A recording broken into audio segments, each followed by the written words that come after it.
I'm an authentic truth teller, and it's time we get that back into politics. We're looking at Iowa's 2nd District and sitting down with Democrat Sarah Corkery to talk about what sets her apart in her fight to represent Northeast Iowans. When I look at what we've experienced in the last couple of years, I'm very concerned about the direction of our country, and so that's why I'm running again. Republican incumbent Ashley Hinson has served 2 terms on Capitol Hill, why she says there's more work to be done and what she says she'll tackle if she's reelected in November. People are frustrated, downright angry. We've become so polarized with 2 political parties. An independent candidate on the ballot, what drove Jody Puffett to jump into the race, why she says she's the best fit for the job. This is Iowa's news leader. This is KCCI 8 News Close Up. Welcome to Close Up. I'm Chief Political Reporter Amanda Rooker. We're getting to know all the Iowans running for Congress ahead of November's general election. And today we're specifically looking at Iowa's 2nd Congressional District. That has 22 counties in Northeast Iowa. That includes Cedar Rapids, Waterloo, Cedar Falls, and Dubuque. Incumbent Ashley Hinson was first elected in 2020, narrowly defeating then-incumbent Democrat Abby Finkenauer. Hinson won re-election in 2022. Democrat Sarah Corkery from Cedar Falls declared her candidacy for the seat last fall, and independent candidate Jody Puffett launched her campaign in June. Just last week, new polling found how Northeast Iowans feel about the race. The Des Moines Register Mediacom Iowa poll surveyed voters earlier this month. 52% said they want a Republican representing the 2nd District, while 44% said they favor a Democratic candidate. 1% say other, and 4% say they're unsure. Keep in mind, the margin of error is 7.7 percentage points. Republicans' 8-point lead right now is much smaller than a few months ago. The same poll in June found that the Republican then led by 21 points. Now, the same poll also found that Governor Kim Reynolds' job approval rating is the lowest that it's been since she first took office in May of 2017. It shows half of Iowans disapprove of the job Reynolds is doing as governor, and it is the highest that number has been in the 18 times that Iowans have been polled since Reynolds first took over as governor. 45% of Iowans polled say they approve of her job performance. 50% say they disapprove. 5% say they weren't sure. Well, I sat down with all 3 of the candidates running for Iowa's 2nd District. I talked to them about why they're running and asked them about some of the top issues that Iowa voters say they're facing. First and foremost, I'm a minivan driving mom from Marion, Iowa. Republican Ashley Hinson has spent the past 4 years representing Northeast Iowa. When I look at what we've experienced in the last couple of years, I'm very concerned about the direction of our country, and so that's why I'm running again. She's running for re-election, campaigning on the economy and immigration. There is more to do to make sure we're protecting taxpayers of this country against Washington, D.C.'s incessant appetite for spending. There's more to do to help protect rural economies like ours here in Iowa. And there's more to do to make sure our kids have a safe community to live in. And so that's why I'm running. The political makeup of Northeast Iowa has changed dramatically over the past few years. Nearly 70% of the counties in what's now Iowa's 2nd District went to Obama in 2008 and 2012 and then flipped and went to Trump in both 2016 and 2020. Now, Democrat Sarah Corkery wants to bring those swing voters back. Here in the 2nd District, we don't like to be told what to do. We like to pick our own winners, and that's why Obama won and was a surprise, and that's why Trump, I believe, won. But we are ready to make another surprise. With Kamala Harris at the top of the ticket, we've seen a surge of new people coming into the offices, people who are excited to become a Democrat. Corkery's looking to unseat Hinson, campaigning on abortion access. It's going to be a tight race. I believe it will come down to abortion rights, that people in Iowa are not happy with the 6-week ban and want to put more Democrats in place to have common sense legislation. No party candidate Jody Puffett is also on the ballot. This is the right year. This is the time. People are frustrated, downright angry. We've become so polarized with 2 political parties. I'm like, I'm going to go for it. I'm going to try and run as an independent candidate. Puffett was a lifelong Republican, but she says the party is spending too much on overseas wars instead of investing in their communities. We're not taking care of our mental health community, and we're not taking care of our teachers and our kiddos in education. And I'm like, I want more funding to come back to the district. and it became a very passionate issue for me. As of September 1st, voter registration in the 2nd District was almost evenly split. About 37% Republicans, 31% Democrats, and 32% no-party voters. However, Hinson has a significant fundraising advantage. One KCCI political analyst, Dennis Goldford, says would be hard to overcome. It would be really unusual. It would be quite the upset if, in fact, that Hinson were going to lose. And as mentioned there, Hinson does have a significant fundraising advantage over Corkery and Puffett. We wanted to look at what those numbers were, so we went to the most recent data from Open Secrets, which comes from June 30th, and it shows incumbent Representative Ashley Hinson with a substantial lead. This information again was updated on June 30th.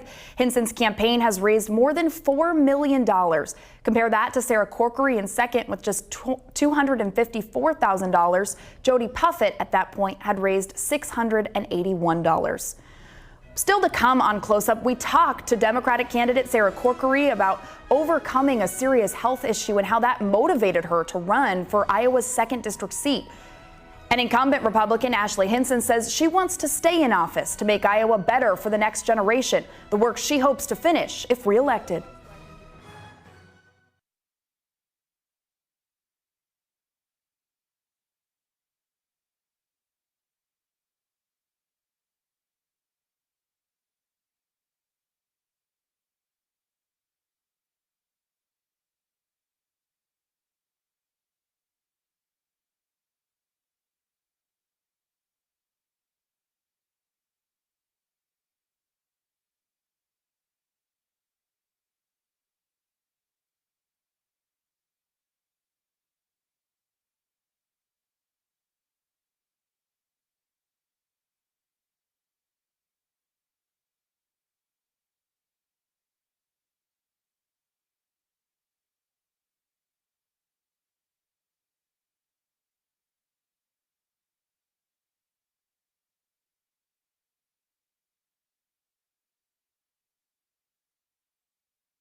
Welcome back to Close Up. With roughly 5 weeks until Election Day, we're getting to know all the candidates running to represent Iowa's 2nd District. That includes Democrat Sarah Corkery, who's hoping to unseat Republican incumbent Ashley Hinson. We're ready to get in there and get some work done. Lifelong Iowan and Democrat Sarah Corkery is running for Congress. We decided that after we've had some setbacks in our life, that we want to do something good in the world. It's her first time on the campaign trail. You haven't held public office before. What experience do you have that qualifies you to run for Congress? What qualifies me is a lot of life experience. So as we've mentioned, I've had breast cancer twice. We are raising a child with a disability. We've adopted a child from foster care. We've had setbacks and we've turned them into set-ups. And I think that's what Iowans want. People who are down to earth, who have had struggles and have turned them into opportunities. And that's what we have a perfect opportunity to do here in Iowa. If you were elected, what would be the top 3 things you would want to accomplish? Sure, I've talked about it from the beginning, but after having breast cancer, we want to make sure a bill gets passed called the Metastatic Breast Cancer Access to Care Act, which would waive the waiting period, which is almost 2.5 years, for people who are under 65 and receive a terminal metastatic breast cancer diagnosis. So we need a federal candidate who's going to fight for public education. We've seen what the voucher system has done here in Iowa. It's not been popular.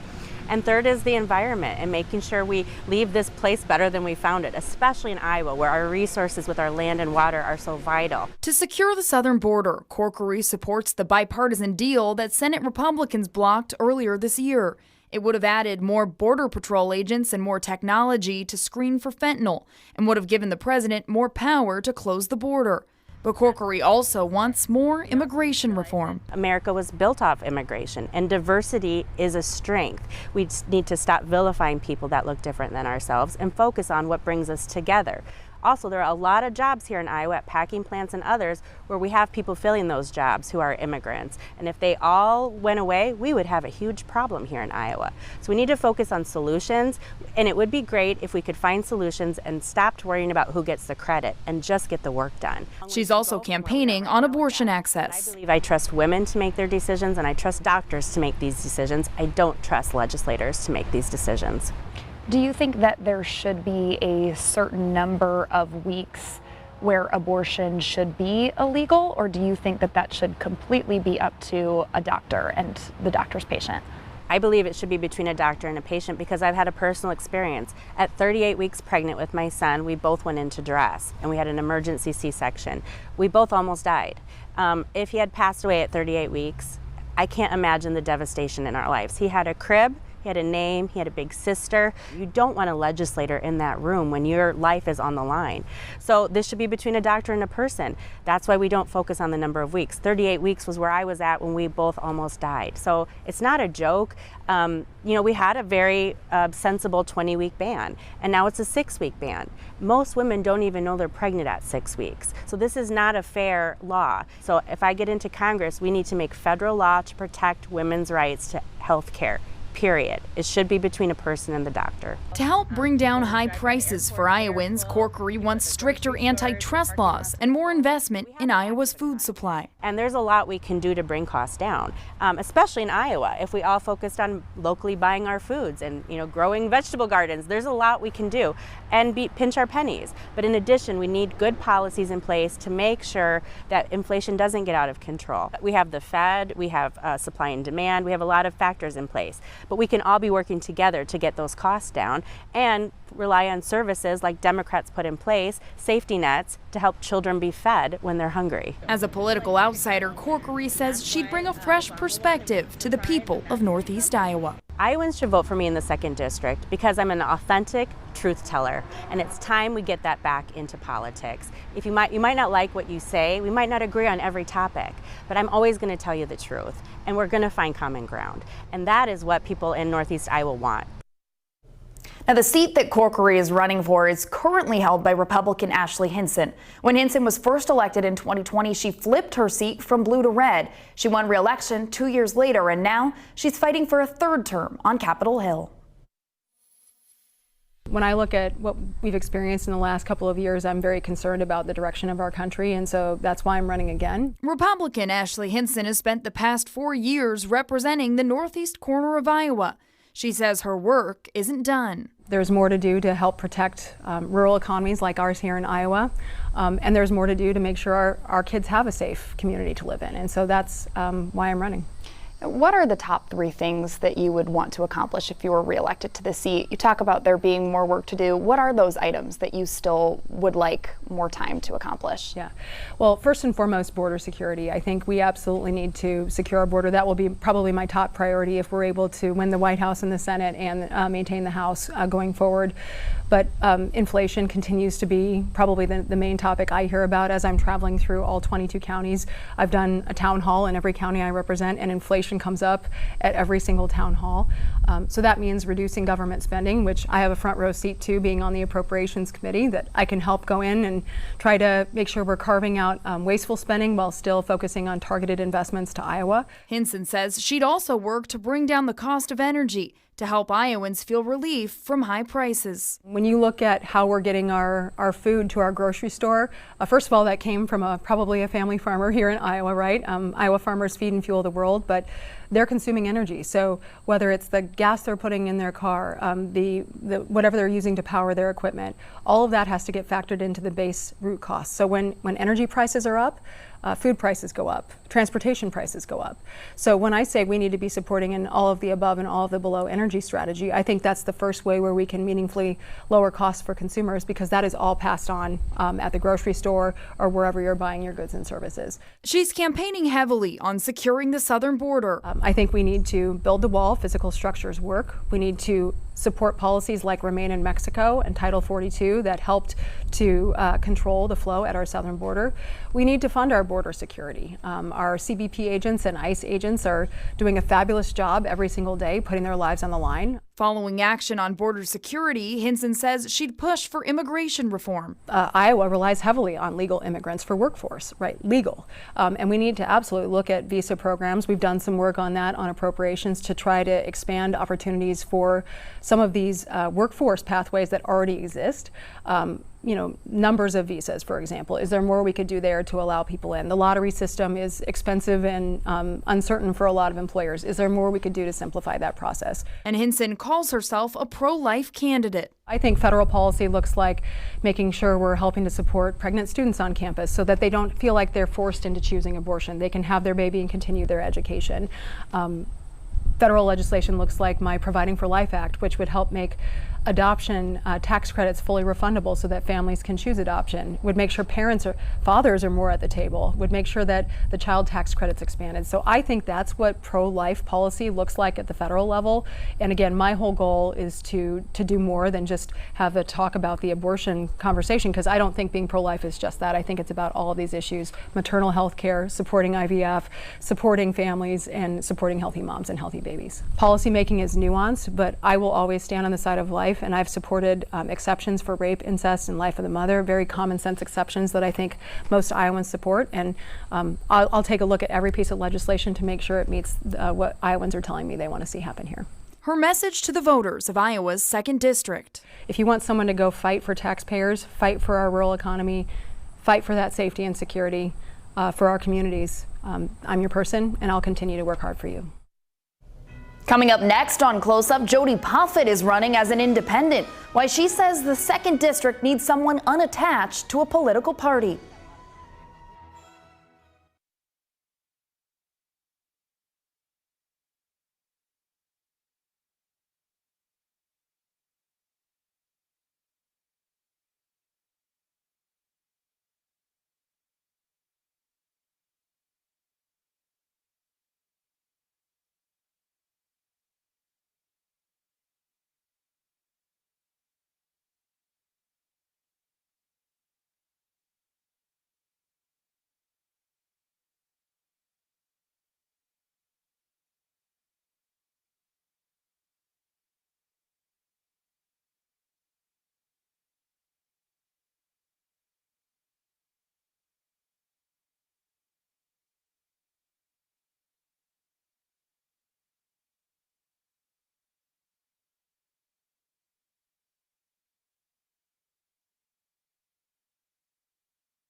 Welcome back to Close Up. There are 3 candidates on the ballot for Iowa's 2nd District seat, and that includes independent Jody Puffett, who says neither party is doing enough to meet the needs of Northeast Iowans. I think this is going to be the year that people are going to kind of break away a little bit from party lines. Jody Puffett was a lifelong Republican, but now she's running for Congress as an independent, challenging Republican incumbent Ashley Hinson. I've supported Ashley Hinson in the past, but I've been really frustrated with her voting record. The straw that broke the camel's back for me was the $95 billion foreign aid package that was approved in April. And I was like, we are wasting so much money and we're sending all this money overseas. And don't get me wrong, we absolutely need to support our allies. But I knew, just based on my own personal life, my husband's a vet. I have 3 kiddos we adopted from foster care who have a lot of mental health challenges and behavioral challenges. I have an adult daughter who is a public education school teacher. And I know we're not taking care of those 3 things. Puffett's never run for office, but she says that's what qualifies her to represent Iowa's 2nd District. I think we need outsiders. We need people who have an outside view, who are not part of the establishment, as I refer to it as. And quite frankly, my finance background, right, my career background. I've 30 years in finance-related areas. I have a master's in tax. I know that sounds geeky, but I do. I was the CFO of 2 private equity-backed startup insurance companies. I know my way around technology a little bit. So, I think those things absolutely give me the experience that will be needed in Congress. And quite frankly, I think spending is one of our biggest issues, and I know how to say no. She says cutting government spending will lower costs for Iowans. We've got to cut that spending. We've got to get a handle on our debt. One of the things I would love to see is a congressional amendment that says if our debt becomes more than a certain percentage of GDP, Congress is required by law to build in a pay down of that debt as part of annual spending packages. So it's got to start there. And Puffett does not support any federal abortion policy. I wholeheartedly believe and think women need to have options for terminating pregnancies very early on in their pregnancies. And on the other hand, I find it completely barbaric, some of the late-term abortions that go on. Now, I'm setting aside all the exceptions that we need to make, right? If mother's life is at risk, if there's rape, if there's incest, if the baby has a fetal anomaly that causes it where it's not going to be viable after birth. Do you think that the states should be able to set abortion policy, or do you think it should be something that should be, up to each individual? I think the states need to set some guidelines, and every state's going to be a little bit different, and in your community. And I, as a general rule, believe in putting more power back to the states. She says she'd push for more border security before immigration reform. People who want to be here, be a part of the community, and be productive members of our society. But we've got to be safe first. And so the first thing we need to do, we've got to close that border until we have processes in place where we can truly vet the individuals coming across that border. And then we've got to have a better process for a path to citizenship. Puffett says she has a passion for public service and wants to make meaningful change in the 2nd District. I'm retired. I save for retirement. I don't need a full-time job. I'm not looking for a political career. And I have actually committed to donating my first year's salary to nonprofits in the district. So I believe in putting skin in the game and letting people know, you know what, I'm not in this for a career. I'm not in this for the money. I'm in it to make change. When we come back, the 2024 presidential election filtered through children. What students had to say about the candidates who are on the November ballot.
Talk about the 2024 election seems to be everywhere, but how are young kids thinking about it? Well, a CNN News team traveled to some elementary schools and brought along a psychologist from Arizona State University and a political scientist from Stanford. And they know young kids can't vote, but they wanted to understand how 4th and 5th grade students were thinking about it. They also got their opinions on Vice President Harris and former President Trump. Donald Trump, he's given his life and his heart. She even shook hands with Mr. Trump to greet him before the debate, started the debate, which is pretty kind of when you're going against your opponent. Which one of these two candidates do you think is more likely to do bad things? Oh, convicted felon against a liar. Oh, who do I pick? I'm gonna say Trump because he's a convicted felon. Do you think it's okay for somebody who is a convicted felon to become president of the United States? Yes. It's impressive how much these kids know about these candidates. Now, CNN also asked them about Vice President Harris's race and gender. So do you think it matters more to voters that she's a woman or that she's a person of color? I don't really care about what color she is. I just care about the personality and what she wants to do. Do you think people would be bothered at all by the fact that Kamala Harris is, half black and half No. Indian American? No, because Barack Obama was elected twice, 2 terms, served all 8 years. It'd be good for us to have a black woman as president for the first time in history. Yeah. But my vote's kind of still on Trump. The fact that she's a woman and she's black, that could help kids who are like her or are different feel a lot more accepted. And a lot of these kids were also very aware about the first assassination attempt on former President Trump. Which one do you think is tougher? Donald Trump? Because he did survive a gunshot. And does anything else make him tougher, do you think? Or was it mostly his reaction to that? He's also pretty brave. I mean, if I was president and I was talking in front of a lot of people, I would be really scared. And why would something like that happen? There's a lot of cruel people in the world and stuff. And whenever something like that happens to them, they'll want to take it out on somebody else that they don't like. Yeah. And how does that make you feel? Kind of nervous. Those are some bright kids. Well, in just a couple of days, Americans will get to hear from Trump and Harris's running mates. Republican Senator J.D. Vance and Democratic Governor Tim Walz are facing off for the first and only VP debate of the 2024 race on Tuesday. CBS News is hosting that debate. You can watch it right here on KCCI at 8 p.m. Well, thanks for joining us for Close Up. Have a great day.